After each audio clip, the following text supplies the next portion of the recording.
àgàdà lórí ọ̀rọ̀ tí ń bẹ ńlẹ̀ láàrin ìpínlẹ̀ Ọ̀ṣun àti ìpínlẹ̀ Ọ̀yọ́ ohun tí wọ́n jọ ń ṣe bàbá lé lórí jẹ́ LAUTECH ìjẹ́jọ́ òní agbẹnusọ fún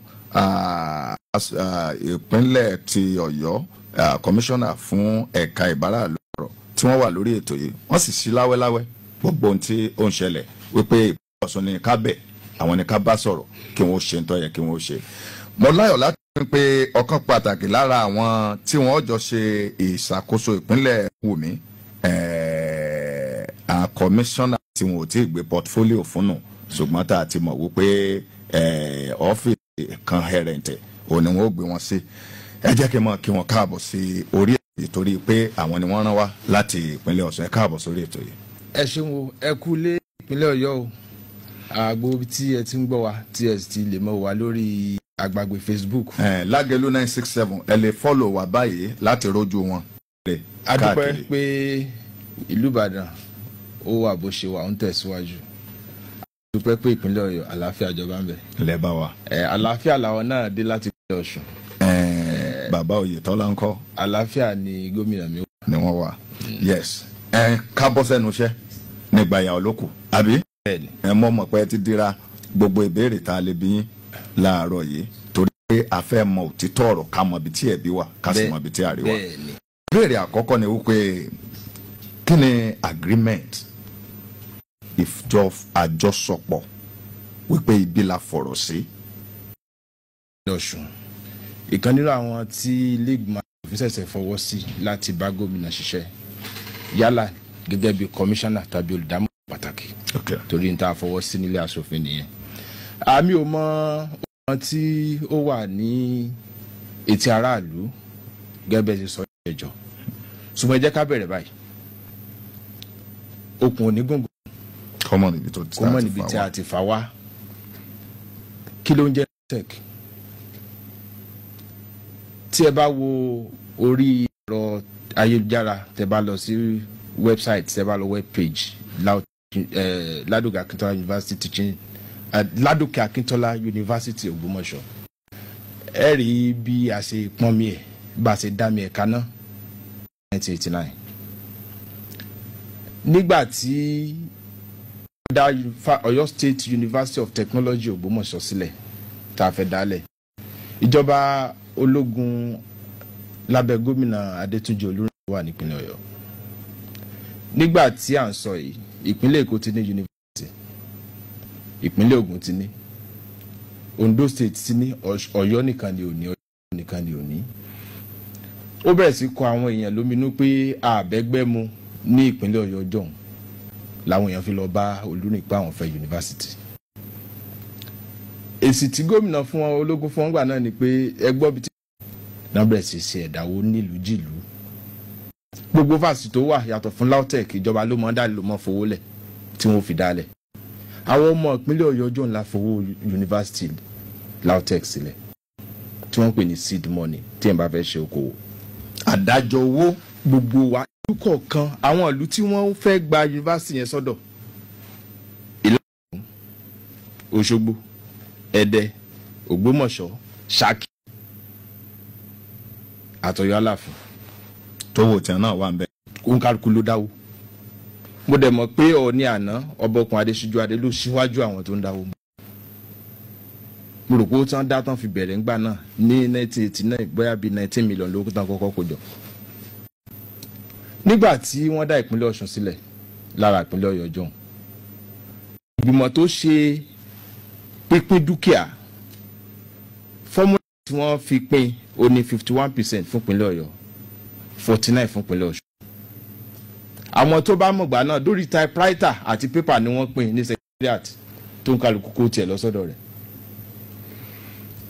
ọ̀gá ológun Alison Madueke ọ̀gá ogun ojú omi òní ó ṣe alága ìgbìmọ̀ yẹn tó pín dúkìá ìpínlẹ̀ Ọ̀yọ́ jọ̀hún láàrin Ọ̀yọ́ Ọ̀sìn àtọ̀ṣun Ọ̀sìn. ìgbà tó dórí ọ̀rọ̀ LAUTECH wọ́n wo ìpìlẹ̀ bí wọ́n ṣe ṣe pé ìfẹ́ tó dénú ló wà láàrin gbogbo ọmọ ìpínlẹ̀ Ọ̀yọ́ jọ̀hún ìfẹ́ ìṣẹ̀tàn wọ́n rí wọn bí ọ̀kan ní ìgbìmọ̀ yẹn fi sọ pé kí ìpínlẹ̀ Ọ̀yọ́ àtọ̀ṣun kí wọ́n máa ṣe àmójútó LAUTECH wọn pín o. àbọ̀ ìgbìmọ̀ yẹn náà sì gbé fún Chief of General Staff Ogosaya Homu tí wọ́n fọwọ́ sí tí wọ́n jọ sign. Ibẹ̀ ni wọ́n ti ọ̀nà tí a mọ̀ gbà ṣètọ́jú LAUTECH. Òfin tó dá LAUTECH sọ pé yunifásitì ó wà l'Ògbómọ̀ṣọ́, teaching hospital yóò wà l'Óṣogbo. Wọ́n ti kúkú ti ṣe kó wọ́n pín ìpínlẹ̀. General Hospital Òṣogbo gbà náà ò ní wọ́n fi ṣe teaching hospital. Tẹ́ bá wọbẹ̀ lẹ́nìí, tẹ́ bá wo àwọn àpáta tí wọ́n máa fi ṣe pé a sílẹ̀ fún lílò, ẹ rí ọwọ́ olóògbé Láàmú Adésínà rẹpẹtẹ níbẹ̀. Tẹ́ bá lọ s'Ògbómọ̀ṣọ́, ẹ rí ti Bísí Àkàndé rẹpẹtẹ mẹ́. pé ọmọ ìyá ni wá. Àyà ni wa. Yes. Tí ó bá ti di January di June, ìpínlẹ̀ Ọ̀yọ́ yóò sanwó LAUTECH Ògbómọ̀ṣọ́. Ìpínlẹ̀ Ọ̀ṣun yóò máa sanwó ti LAUTECH Òṣogbo. January sí June. Sí June. January sí June náà ìpínlẹ̀ Ọ̀ṣun yóò máa sanwó LAUTECH ti Òṣogbo. ẹ tún kó. January sí June ìpínlẹ̀ Ọ̀yọ́ yóò sanwó ti LAUTECH ti Ògbómọ̀ṣọ́. Okay. Nígbà kan náà January to June yẹn náà Ọ̀ṣun ó máa sanwó ti LAUTECH teaching hospital. Okay. Tó bá ti di July sí December Ọ̀ṣun ó máa sanwó LAUTECH Ògbómọ̀ṣọ́. Okay. Ọ̀yọ́ ó máa sanwó LAUTECH ti Òṣogbo. Good. Dígún. Bẹ́ẹ̀ni torí ẹ mọ̀ pé ìnáwó wọn lè mọ̀ bára lè mọ̀ jọra. Òṣìṣẹ́ wọn gan hòtẹ́ẹ̀lì lè bára mu. Kò lè bára mu. Faculties 8 ló wà ní Ògbómọ̀ṣọ́. Okay. Ìlàjì faculty kan College of Medical Sciences ló wà l'Óṣogbo. Ẹ jẹ́ ká mọ̀ dé láti bẹ̀. Bẹ́ẹ̀ni population yẹn ó ti. Torí ìyànjẹ ni máa ń fọ ẹgbẹ́. Bẹ́ẹ̀ni. Bí a ṣe ń ṣe nìyẹn títí di ìgbà tí ìjọba bọ́ sọ́wọ́ Ọ̀túnba Lawal Kálà. Okay. Àtòyìnlọ́lá lọ́sùn. Ohun tí aláàlùfẹ̀fẹ̀ tí aláàlù ń gbọ́ngbà náà ni pé wọ́n ti lọ sí Ọ̀tà lọ́dọ̀ bàbá Ọbásanjọ́. Wọ́n ní àwọn ó fi LAUTECH àwọn ó pín. Tẹ́ bá wo bí wọ́n ṣe ń ṣe ìṣúná LAUTECH títí di 2018 tí wọ́n á ṣe bọ́jẹ̀tì gbogbo ẹ̀ wọ́n ó defend ní House of Assembly l'Ọ́yọ́, wọ́n ó defend ní House of Assembly l'Ọ́ṣun. Bẹ́ẹ̀ni torí ẹ̀. Committee on Education Ọ̀yọ́ àtọ̀ṣun wá harmonize. Iná ti jó dórí kókó báyìí. Ibi tá à ń lọ gan nìyẹn. Ọ̀rọ̀ yẹn ò fẹ́ lójú débi pé wọ́n láti lọ sí National Universities Commission. Ìyẹn nígbà wo? Ní ayé ìjọba Akálà àti Oyinlọ́lá lọ́sùn. Okay. Ìgbà tí ọ̀rọ̀ yẹn wọ̀ mọ́ Oyinlọ́lá gbalé ẹjọ́ lọ. Wọ́n dé Supreme Court. Supreme Court dẹ̀ sọ fún wọn in clear terms láì ní pé à ń fipò bọyọ̀. Ẹ̀yin méjèèjì lẹ́jọ́ mọ̀ gbọ́ bùkátà ẹ̀. Ẹ fẹ́ ẹ̀kọ́. Tí ẹ bá wá fẹ́ o ẹni tó bá lòun ò ṣe mọ́ ẹ lọ sí value university àtòṣogbo àti Ògbómọ̀ṣọ́ tí a ti bá débẹ̀ hàn ẹni tí ó lòun fẹ́ lọ tó fẹ́ yakú yóò sanwó fẹ́ni tí fẹ́ni kejì kò yọwọ́ kó mbẹ́ wọn ká kó pẹ̀tọ́ rẹ̀. bọ̀ ìwọ̀n kọ̀ọ̀kan wo èlò ní gbogbo ẹ̀. wọ́n á kọ́kọ́ lọ value yẹn náà ń pè ní alimony bí ọkọ bá fẹ́ kọ̀yàwó lẹ́sìn tẹ́ bá dé court bá jẹ́ dúkìá yín ẹjọ́ pin ọkọ tó bá lòun ò fẹ́yàwó mọ́ ìwọ ló lè jáde ó sì fún lẹ́tọ̀ yóò mọ̀. ṣùgbọ́n Ọ̀ṣun ṣe dáadáa mo fẹ́ sọ fún yín pé láti 2013 sí òní Ọ̀ṣun ti ná 26 billion naira lórí LAUTECH méjèèjì Ọ̀yọ́ State tán 4 billion. 2013 till 2019. bá a ṣe ń sọ̀rọ̀ yìí yes. Ọ̀yọ́ dẹ̀ ná 4 billion. 4 billion naira. báwo lẹ ṣe ná 26 billion. ẹ̀rí wà ń bì ẹ̀rí tọ̀yọ́ náà wà ń bí màmá kà fún yín tẹ́ bá ti débi tá a bá débẹ̀. ṣé kí ló dé tẹ ẹjọ́ ṣé bẹ́ẹ̀ ẹjọ́ education ti di àdínkù tọ̀dọ̀ wọn ẹjọ́ ń ṣèpàdé. bẹ́ẹ̀ni tí house bá pass budget ni o funding budget nǹkan. mo fẹ́ sọ fún yín pé ní 2015 January Ọ̀yọ́ san 73 million. Okay. Now 77,759 naira 10 kobo l'Ọ̀yọ́ State ti san. Ọ̀ṣun san 402 million 684,7 607.67 naira. That was January. ẹ jẹ́ kí n bí léèrè ìbéèrè. Ẹ béèrè. báwo lẹ ṣe ń pín owó tó fi jẹ́ wípé tìyín ń pọ̀ jù. Orúkọ ló níye tó máa san. Tèmi bá san tèmi tó bá san tiẹ̀ ọlọ́pàá ò lè mú ọ sí. Ṣùgbọ́n Ọ̀ṣun state we have been very very responsible. lórí ọ̀rọ̀ LAUTECH. lórí ọ̀rọ̀ LAUTECH. yes. àwọn tí wọ́n wà lé mo mọ̀ pé wọ́n máa pè wọlé kí wọ́n check fact wọn mò ń retí call wọn. ok láti 2013. yes. 2019. yes. ìpínlẹ̀ Ọ̀yọ́ ọ̀nà ju 4 billion lọ. 4 billion naira ní lórí ọ̀rọ̀ LAUTECH. ìpínlẹ̀ Ọ̀ṣun dẹ̀ ti ná 26 billion. ẹ jẹ́ kí n sọ fún yín. ok ọ̀rọ̀ ńlá ibẹ̀ yẹn. bẹ́ẹ̀ ni ní 2010. ok July owó Ọ̀ṣun fún LAUTECH was 181,500,000 naira. August 2010 181,500,000. September 2010 181,500,000. àpapọ̀ owó tá a san títí December lọ́dún yẹn jẹ́ 1,089,000,000 naira lówó tí Ọ̀ṣun fún LAUTECH ní 2010. èló ni tìpínlẹ̀ Ọ̀yọ́ ní 2010. ẹ jẹ́ tí kọmíṣánná wa ń gbọ́ ó pè wọlé kó sọ ìtàn bá ná ẹ má ti jẹ́ kí n lọ bẹ̀ ẹ jẹ́ kán pè wọlé náà ẹ̀rí wà mí. ṣùgbọ́n títí wọn náà wà. tí tèmi lèmi ń sọ yìí. àti ìpínlẹ̀ Ọ̀yọ́ náà wà. rẹ́kọ̀dù tèmi ni mò ń sọ yìí. ẹ ní tiwọn lọ́wọ́. mi mọ̀ bóyá sọ rẹ́kọ̀dù tàwọn iye tó san. ẹ tèmi ń sọ ni pé ṣé ẹ̀yin ní ti tọ̀hún ẹ̀tún ní. ṣe bí mo ka iye tí wọ́n san níbi tí wọ́n sọ pé wọ́n san 73 million naira. bẹ́ẹ̀ni gbogbo ẹ̀ yọjú ta. nígbà tó di 2011. ok July 2011 lórí LAUTECH Ògbómọ̀ṣọ́. ẹ jẹ́ àṣẹ báyìí káwọn aráalé ó lè ní rẹ́kọ̀dù yẹn láti 2010.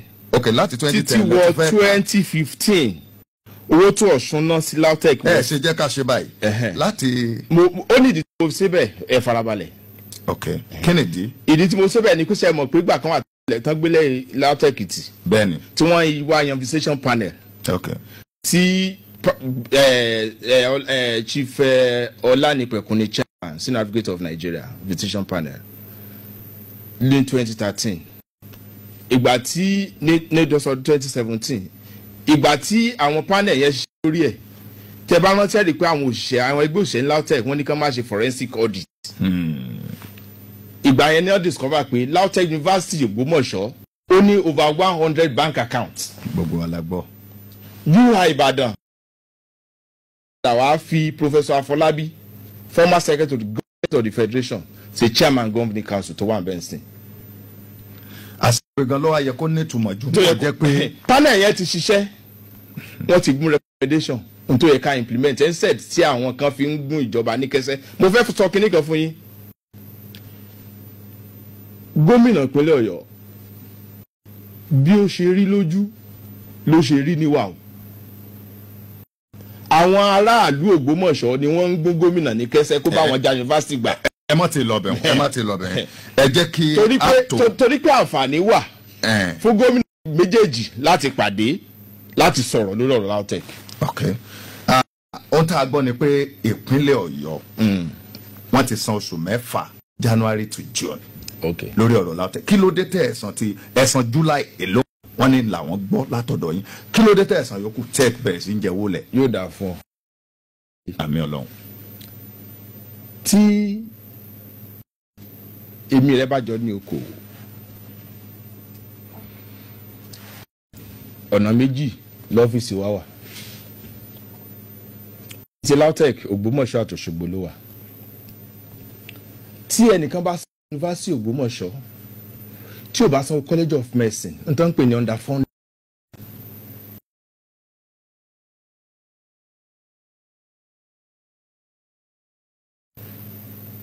ó gbà bẹ́ẹ̀. bẹ́ẹ̀ ni bó ṣe rí. nígbà tí Ọ̀túnba Akálà lọ kọ́ àtẹ̀gàgàrà kó tó fi sí Ògbómọ̀ṣọ́ General Hospital tán sọ di LAUTECH. NUC and National Council on Dental on the National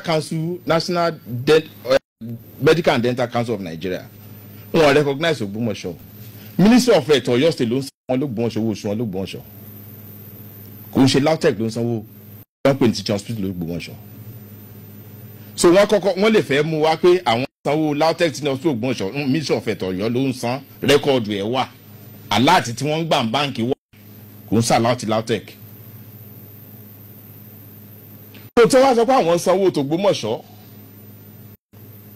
January to June nígbà tí July to December bẹ̀rẹ̀ sanwó LAUTECH Òṣogbo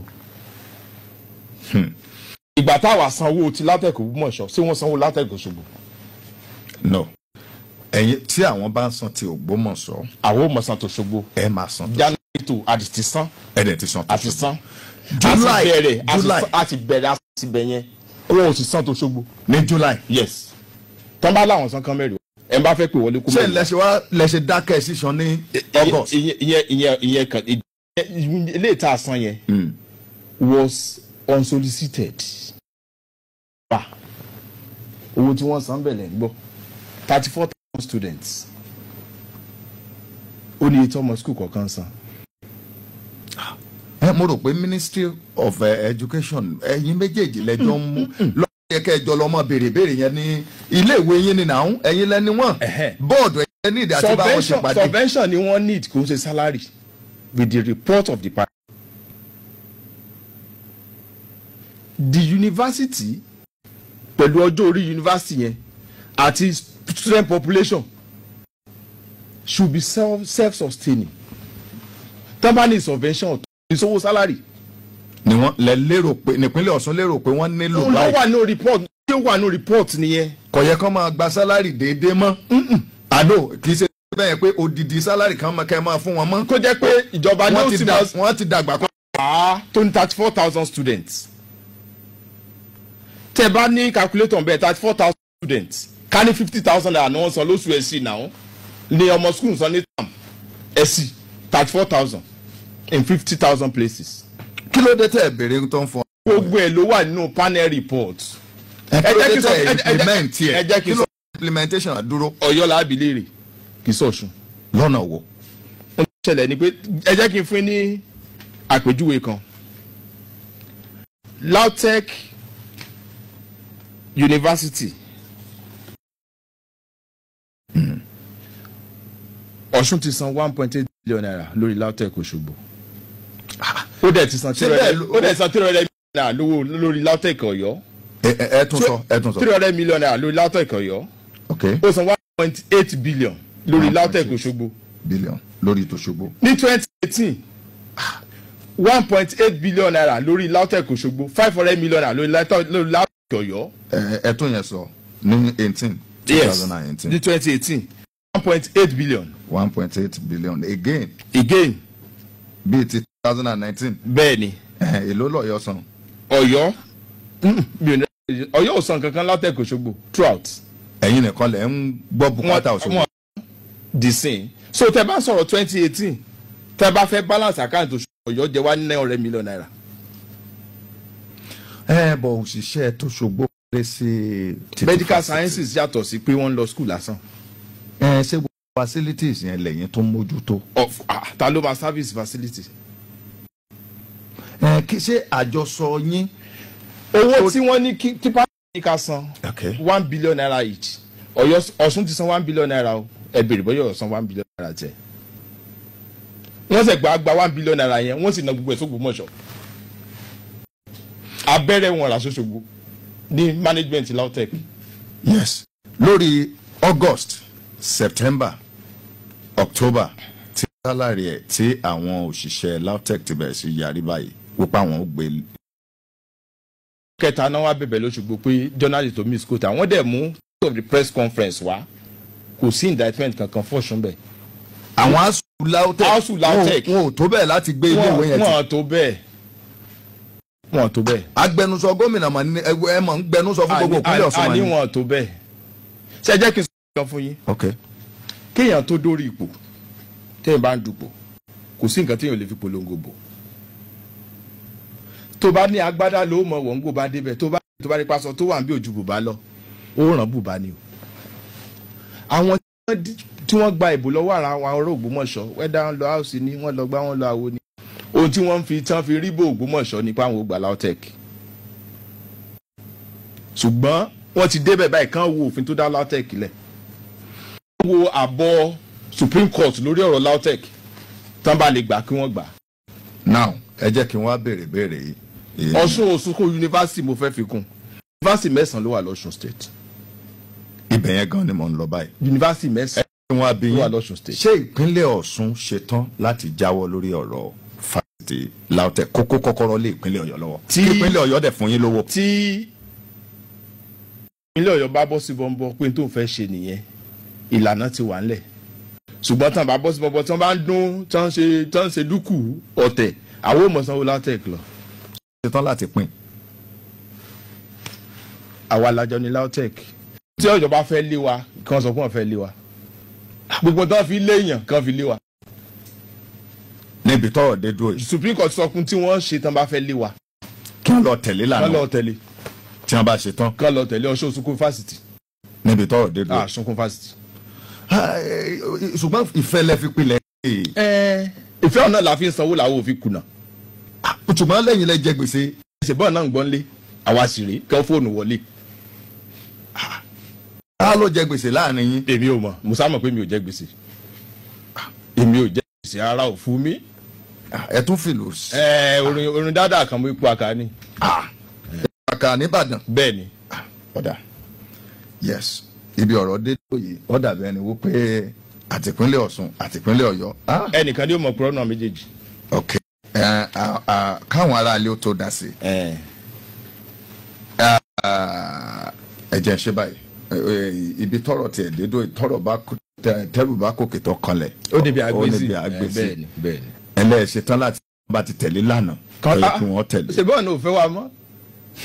ṣùgbọ́n LAUTECH ogún bàbá méjèèjì ni wọ́n ń pè nǹkan kan ní heritage lédè òyìnbó nǹkan àjogúnbá bàbá èèyàn. ẹ̀dẹ̀ ní àwọn abẹ́gẹ́tẹ̀ àwọn ọmọ ìpínlẹ̀ Ọ̀yọ́ àwọn náà dá LAUTECH lẹ̀ àtijọ́ dálẹ̀ ni.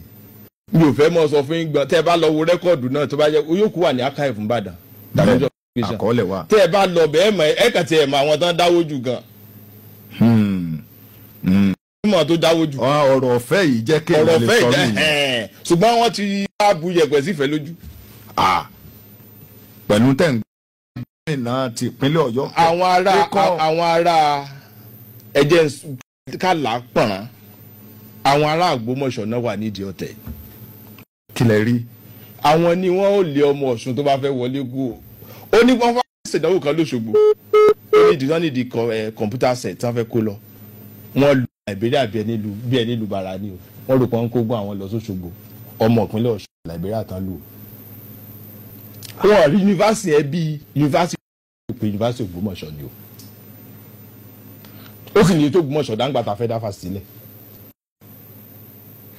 yes ẹ jáde ojú ọjà tá a bá padà dé gbogbo ojú òpó n ó ti sì dálẹ̀ bẹ́ẹ̀ bá ń gbọ́ mi báyìí tàbí ẹni tó jẹ́ agbẹnusọ fún gómìnà ìpínlẹ̀ Ọ̀yọ́ fún èsì ráńpẹ́ lórí ibi tí ọ̀rọ̀ dé dúró yes ẹ jáde ojú ọjà. Lagelu FM 96.7. ó dẹ̀lẹ́ tàǹtàgbà ẹ̀ẹ̀kẹta ìdíje rẹ́sítà gbagigbagi onílé àwọn ilé ẹ̀kọ́ girama Lagelu 2019 máa gbìnàyà o bẹ̀rẹ̀ látọjọ́ kẹtàdínlógún ọjọ́ kejìdínlógún àti ọjọ́ kọkàndínlógún oṣù kẹwàá ọdún yìí láti ṣàwárí àwọn ògo wẹrẹ tí ó máa sojú orílẹ̀-èdè yìí nínú ìdíje rẹ́sísá gbọ̀ngàn eré ìdárayá tuntun fásitì Ìbàdàn làwọn akẹ́kọ̀ọ́ tí wọ́n wà lábẹ́ ọdún mẹ́ẹ̀ẹ́dógún yóò ti máa gbé bọ́dì wọn fẹsẹ̀ dá pápá àṣeré rù níbi ẹrù kó ti máa ta lálálá ṣé ibi tí ò bá ti sílẹ̀ láti jìn yẹn kẹ bẹ̀rẹ̀ láago 9 àárọ̀ dago 5 rọ̀lẹ́ gbàgbà fún ẹ lónìí níkànnì Lagelu FM ilé funfun báláú fẹ́lẹ́lẹ̀ ńbàdàn tàbí iléeṣẹ́ ìjọba àpapọ̀ onísọ̀rọ̀ ọ̀dọ́ àtẹ̀rẹ́ ìdárayá ní pápá àṣeré Ọbáfẹ́mi Awólọ́wọ̀ tó wà lóòpónà Liberty Ìbàdàn ọjọ́ 9 oṣù kẹwàá ní fọ́ọ̀mù gbígbà ó tẹnubọ́dọ̀ ìjọba ìpínlẹ̀ Ọ̀yọ́ ló ọwẹ́ pẹ̀lú ìrànlọ́wọ́ tó gbọ̀ngbọ́n látọwọ́ iléeṣẹ́ Chronic Gym and Fitness ATG Water RC Cola Living Proof Bread Suma Food àti Happy Combo àti àjọṣepọ̀ iléeṣẹ́ ìjọba àpapọ̀ tó ń rí sọ́rọ̀ ọ̀dọ́ àtẹ̀rẹ́ ìdárayá ní gúúsù wọ̀ oòrùn ilẹ̀ yìí àti iléeṣẹ́ ìjọba ìpínlẹ̀ Ọ̀yọ́ tó ń rí sọ́rọ̀ ọ̀dọ́ àtẹ̀rẹ́ ìdárayá ìdíje eré sísá gbagigbagi onílé-jilé àwọn ilé ẹ̀kọ́ girama Lagelu 2019 wàhálà ẹni bá síwájú ló máa gbàfin.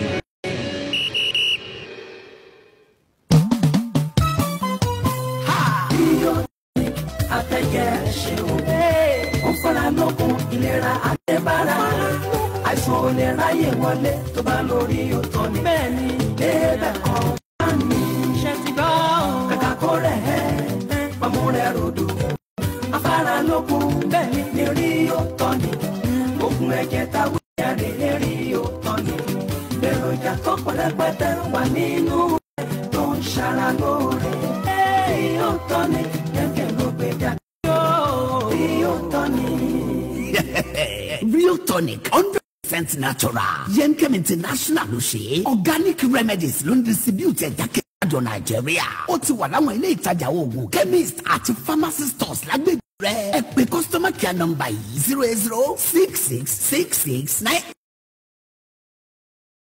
Ẹ wá pàdé wòlíì Festus Ọlábàmíjí Oyèsọlá òyìnbó ọmọọba Jésù sínú ìjọ Fellowship of Disciples Gospel Church tí ìyá àjọ wọn wà ní Amúlòkó Ọlọ́runṣògo Àkànrán Ìbàdàn ní gbogbo alẹ́ ọjọ́ Sunday ní dédé agogo 7 kọjá ìṣẹ́jú 15 7:15 ní ìkànnì tá a wà yìí Lágẹ̀lú FM 96.7 àkókò onínáwó agbára ìyanu Ọlọ́run lálẹ́ Sunday ní ìjọ Fellowship of Disciples Gospel Church Amúlòkó Ìbàdàn ló sọ gbọ̀wọ́ ẹ̀.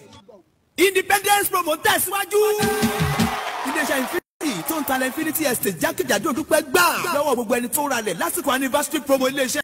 Ní báyìí iléeṣẹ́ Infinity tún ti gbé Independence promo kalẹ̀ báyìí lórí ilẹ̀ wọn tí wọ́n ń tà tó wà lólódó bus stop lójú ọ̀nà Ìbàdàn Abẹ́òkúta expressway 85 naira per plot báyìí 175,000 à ń tà tẹ́lẹ̀tẹ́lẹ̀ ṣùgbọ́n ní báyìí Independence promo price ẹ̀ 5k ní per plot. Ìparí oṣù kẹwàá yìí ló máa parí o. Ìkíní akẹ́kọ̀ọ́ san 30,000 naira fún gbogbo ìwé ilẹ̀ yẹn ní pẹ̀lú 85,000 naira kẹ́ẹ̀dẹ̀gbà lẹ́yìn lójú ẹsẹ̀. Ilẹ̀ Infinity Estate tó wà lólódó bus lálọ́ọ̀gì Ìbàdàn Abẹ́òkúta expressway ló ń lọ lọ́wọ́ o. Onípẹ́ kásẹ̀lẹ̀ October 31 yìí ni o. 25k per plot àǹfààní 50 blocks wà nílẹ̀. Tẹ́ ẹ bá rẹ̀ kàkan ẹ máa gba plot